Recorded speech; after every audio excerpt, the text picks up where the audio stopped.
Chapter 1. Grant waited behind the counter of his clock shop. His fingers drummed a quiet beat on the polished wood surface. He glanced over at the newlyweds in the corner of the showroom. Earlier, he had heartily recommended that they purchase a small timepiece to start with, like a mantel or wall clock. He thought this would help them make a quicker decision. The bride had summarily dismissed him and demanded a grandfather clock. He gathered that she had grown up with one in her parents' house, so the methodical ticking and chiming reminded her of home. The groom hadn't had such experiences and didn't understand her desire for one in their new house. He glanced up at the clocks facing him and stifled a yawn. Some of the chiming clocks had just struck the 3/4 hour. In 15 minutes he would close up shop, as long as the couple arrived at a decision. When the husband realized that they were going to get a grandfather clock, they started to argue about which one to purchase with their wedding money. They picked 3 candidates out of the many choices, each unique in case style, movement, and chime. Grant set the times on them 10 minutes before the others in the shop and each 2 minutes apart so that they could hear each of the grandfathers individually. He had done it in this way so the clocks would sound as a result of their normal working operation instead of manual activation. Closing the case, he could give the most accurate sound possible while they were in the shop. Having done everything he could do to help them, he waited for the demonstration to start. As he sighed and leaned back against the wall, his eyes roamed around the shop, taking in the variety of timepieces in his inventory. The small cottage clocks trying to prove something to the larger clocks with their loud and rapid tick-tock. Majestic regulators with their pristine, soft tick marking off exact time. The various wall clocks keeping time with a steady, subtle beat. These were among the many present. Although he loved the soothing sound of the ticking, he especially enjoyed when the clocks that chimed or struck the passage of time sounded at the same time. He glanced at the couple, thinking about how their novice ears would be overwhelmed when the whole shop erupted with the songs of the clocks at the top of the hour.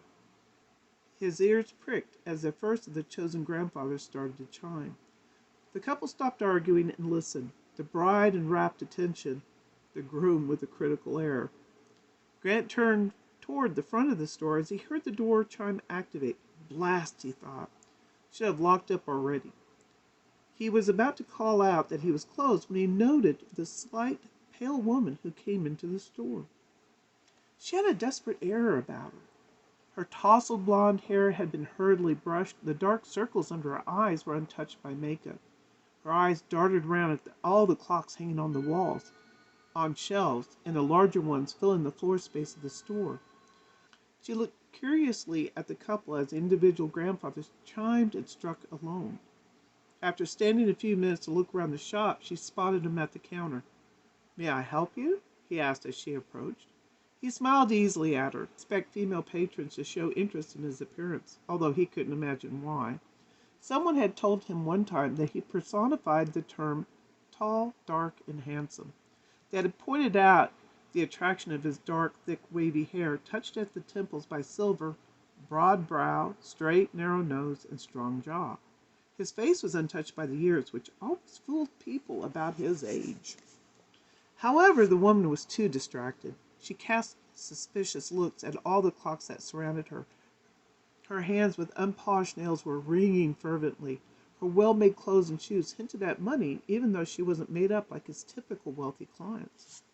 He was about to repeat his question when all the other clocks started to chime and strike.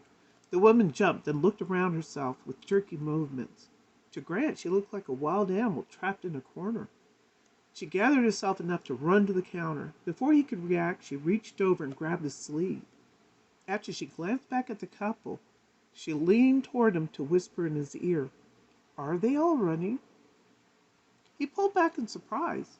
To anyone else, this would seem to be an odd question, but his first thought was, "She knows." He smiled wider to hide his reaction and said calmly, "A very strange question, miss. But yes, they are all running." The woman let go of her arm and appeared extremely relieved. "I'm sorry I'm so forward," she said in a conversational voice. She smiled and took a deep breath. "I am Charlotte Wright. You sold some timepieces to my grandfather, Weldon Gregory. She offered her hand. "I'm Grant Stone," he replied, and gently shook her hand. "Yes, your grandfather is known to me. He is quite an enthusiast of the older clocks." She smiled more, her narrow face less desperate and more radiant. Suddenly her face fell as her eyes locked onto one of the clocks hanging on the wall behind him. Grant had heard a slight noise behind him, but was trying not to call attention to it.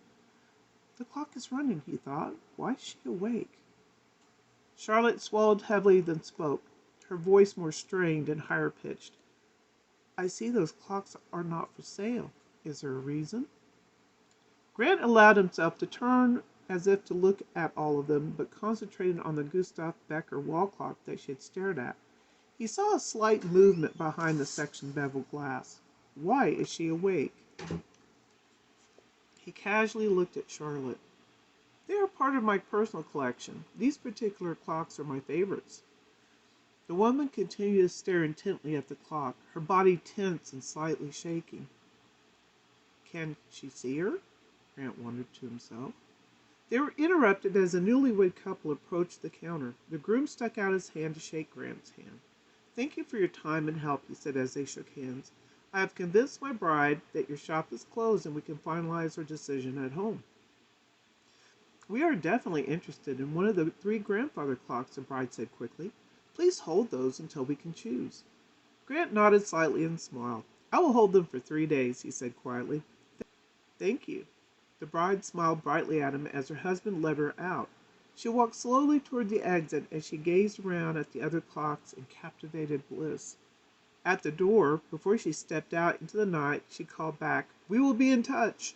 "Yes, ma'am," Grant answered. After the door shut behind the couple, he turned back toward Charlotte. "She loves mechanical clocks," Charlotte said quietly. Her voice was calmer and she was no longer shaking. The distraction of the newlyweds had given her time to collect herself. "Yes, she does," Grant said quietly, as he continued to study her. He guessed her to be mid-20s and admired the bright blue almond-shaped eyes. Her lips were full but not pouty and were gracefully set under a slightly upturned nose. Suddenly she locked his gaze with fear-dilated eyes. "Does she know?" Charlotte said urgently, her voice husky with emotion. Her fear had returned as if riding on a sudden thought. "Know what?"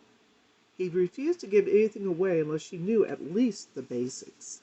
Charlotte shuddered and glanced back at the Becker. She looked at him gravely. "I need to know that I'm not crazy," she whispered hoarsely. Grant sat back and studied her a few minutes. He nodded to himself as he made a decision. "Let me lock up, and we can go in the back room," he said quietly. "We can talk over a cup of tea." The woman nodded tightly. Her hand started to ring again as she stared up at the wall clock. Grant walked to the front door and locked it as he flipped the open sign to close. He was walking back when he saw Charlotte suddenly back into English tall case clock. He rushed forward to stop her and stabilize the tottering clock. Charlotte grabbed at him for security, her eyes still locked on the wall clock.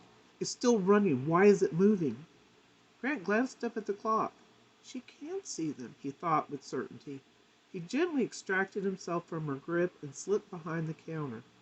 He reached up and tapped gently on the glass set in the clock door. The shadow stilled. "You do know!" Charlotte was staring at him with a mixed expression of relief and fear on her face. "Let's go in the back room." Grant gestured toward the doorway covered with drapes in the back of the shop. "We can chat over some tea," he repeated in a soothing voice. Charlotte slowly walked toward this curtained doorway, her eyes locked on the clock until she was satisfied there was no further movement. As they pushed through the drape into the small room, Grant was glad he recently cleaned the clutter off the round wooden table and the padded wooden chairs that were arranged around it. The counter along the opposite wall of the doorway was clear, although there were a few dishes in the small sink. After he made sure Charlotte was settled into one of the chairs, Grant filled the kettle and set it on the hot plate on the counter. Water heated, he sat in the chair opposite her. "What do you know?" he asked quietly as he studied her expression. He wanted her to share what she knew first. Charlotte took a deep breath as she stared down at the table. Her fingers glided over the surface as if the smooth feel of the varnished wood comforted her. After a few minutes, she looked up and met his eyes with an expression that said she was going to trust him, even though she had no reason. There is something, or someone, that lives in clockwork clocks, she started quietly, her voice quavering with uncertainty. They come out when the clock stops. She stopped and stared at him as if she willed him not to think she was crazy. He nodded slightly, which seemed to encourage her as she rushed forward. I don't know what they do. I just know they exist, and I wonder if they could help. Grant sat back suddenly. She does know, he thought, feeling slightly shocked. He crossed his arms across his chest and leaned back. I wonder if that is why she awoke, he thought. A high-pitched whistle brought him back to the present. He stood up to take the kettle off the stove. After pouring steaming water into the prepared cups, he moved them to the table to allow the tea to steep. Before sitting, he placed the sugar bowl and milk pitcher on the table. Do you use lemon? He asked. After she shook her head, he settled back into his chair, crossing his legs and folding his arms across his chest. You are right, he said. The small woman suddenly leaned forward with elbows on the table, her expression a mix of expectation and relief. You are not crazy. You are one of the few that can see them. A sigh of pent-up breath escaped her lips as tear of relief filled her eyes. What are they? She whispered after clearing her throat.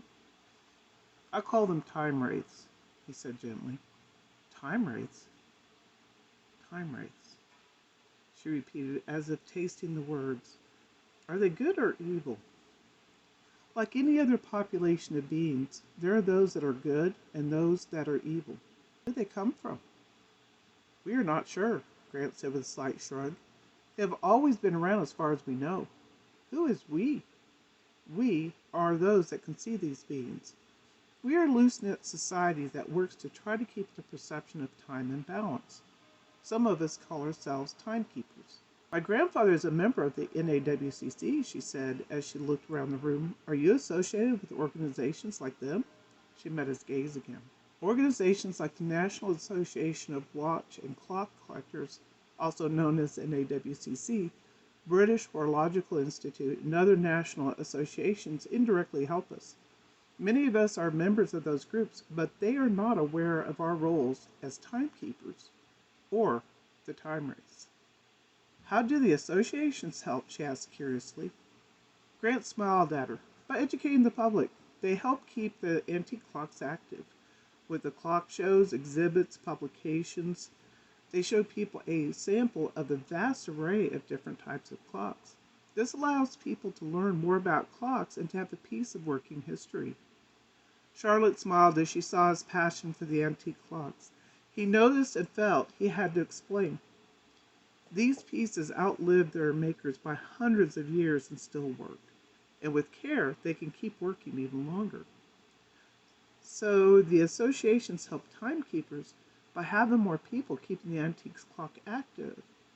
She started to summarize the information. They provide the homes for the Wraiths, Grant finished. Charlotte nodded as she listened, absorbing every word. What do time wraiths do? Grant took a deep breath as he reached over to pull tea strainers from the cups and place them on a plate to drain. He offered the sugar and milk to her. He was using the busy work of domestic activity to buy him some time while he tried to choose the best way to answer her question. She seemed to sense what he was doing as she wordlessly claimed her cup and sat back to spoon some sugar into her tea. He reached to a nearby shelf to take some biscuits from a tin and place them on a plate. He picked up a biscuit and stared at it. After setting it back on the plate, he leaned forward on the table with his hands clasped in front of him to steady her. She held her cup with both hands, watching him expectantly. Have you ever experienced a day where everything was going smoothly, yet you ran out of time and had no reason for that to happen? He asked. She broke eye contact as she looked around the room, considering his question. Like getting ready for something and leaving on time but still being late? She asked curiously. She looked back at him expectantly. He nodded as he smiled. Or having a project due and all the steps are planned out, but it didn't get done on time like it should have. I see, she said as she took a sip of the steaming tea. She set the cup down. If that is what these beings do, how can they be good or evil? He reached for the biscuit again and took a bite. He chewed on it thoughtfully, then swallowed. If the loss of time created a delay that caused you to miss an accident or a fatal event, that is good. He picked up his cup and took a sip. However, if the time loss caused someone to lose a job because of an incomplete project, it is bad. He took another sip and set the cup down. Or if it causes someone to be late who may have saved someone, that is evil. Do they really have a sense of what the time loss will do? Charlotte asked in surprise. They do, he assured her, then took another bite of biscuit and chased it with some tea. Charlotte sat back, staring at the far wall, her tea and biscuits forgotten. So they can cause harm, she whispered to herself. She looked at Grant again. I thought I was always afraid of them because they were unknown, so unfamiliar. Grant nodded. They are frightening when you first become aware of them because they are so alien. Then you, he shrugged as he thought of the right words, become accustomed to them. So bottom line, I have reason to fear, she said tightly. Yes, but not all of them, he smiled as he tried to reassure her. Which one was in the wall clock? Charlotte asked bluntly. She is a good one. Grant nodded at the curtained doorway toward the showroom. They have gender? Of a sort. Grant leaned back in his chair to stare at the far wall, his hands wrapped around the cup, enjoying the warmth. His thoughts wandered back to the wall clock. Why did she awake? He looked at Charlotte. It must have something to do with her. Suddenly he leaned toward Charlotte. Why are you here? He asked firmly. Charlotte slowly sipped her tea before answering. She refused to be rushed. I needed confirmation and more information. Plus, I need to see if they can help. Help with what? He asked bluntly. Charlotte's eyes opened wide with a sudden thought. She reached over and clutched his sleeve. Do you ever sell clocks with these things in them? He gently removed her hand from his sleeve. Are you avoiding my question? No, she exclaimed. I just had the thought. The answer is no, he replied quietly, shaking his head at the absurd thought. All the clocks for sale are clear. The occupied ones are not for sale. How can you tell? Her eyes wide and curious. Grant sighed. He wondered if he was going to get his answer. If you can see them, you may be able to sense their presence in a mechanical clock. We will test your sensitivity later. Another quick question. She held up her hand in a gesture to signal him to wait. Then I will answer yours. Grant sighed patiently, then nodded. Are they in electric clocks? No, he answered immediately. The electricity repels them. Oh. Her mouth formed an O, then relaxed as she thought further. Wow, I didn't think of that. Grant allowed her a few minutes to digest the information as he finished his tea and biscuits. He was about to ask his question again when she sat up, placed both hands on the table, and met his gaze. I want to know if you can tell them what to do. Grant tilted his head as he studied her closely, wondering where this question was heading. I can see if they will agree to help. He tapped the tabletop with each point. We trap and hold the evil ones to minimize their damage. We monitor the others and make sure they have clockworks to live in. They are not at our beck and call. She nodded as she listened. Okay, I see, she murmured. She thought a few minutes and squared her shoulders. The situation is this. My grandfather is dying, she said decisively. Grant's mouth tightened into a grim line as his face fell. He liked the elderly gentleman. I'm sorry to hear this. I didn't know he was having problems. I haven't seen him in months, but I thought he was traveling. Charlotte's chin fell to her chest as tears started to flow. He started declining a few months ago. He is in a lot of pain that cannot be controlled. She moved her fair hair out of her face to look at him. He is suffering. I see, Grant said quietly. You want to hasten his death? She shook her head violently. Not really. I want as much time as I can get with him. She stopped and stared at her hands, and new tears started to course down her cheeks. She swallowed hard several times and spoke in a quavering voice. I don't know what I really want. I don't want him to suffer, but I don't want him gone. She brushed tears off her cheeks with her fingers. He is in enough misery, and my brother Curtis is making it worse. What is he doing? Grant asked gently. Charlotte sat up straight as she locked eyes with him, anger sparking in her teary eyes. He is pressuring Grandfather to give all the estate to him. He doesn't want to share with anyone. Grant rubbed his chin thoughtfully. He wants all there is, huh? She nodded, her hair sticking to the tears on her cheeks. He doesn't want anything going to Mom, my aunt, and uncle, or any family at all. She struck the table angrily. He is so selfish.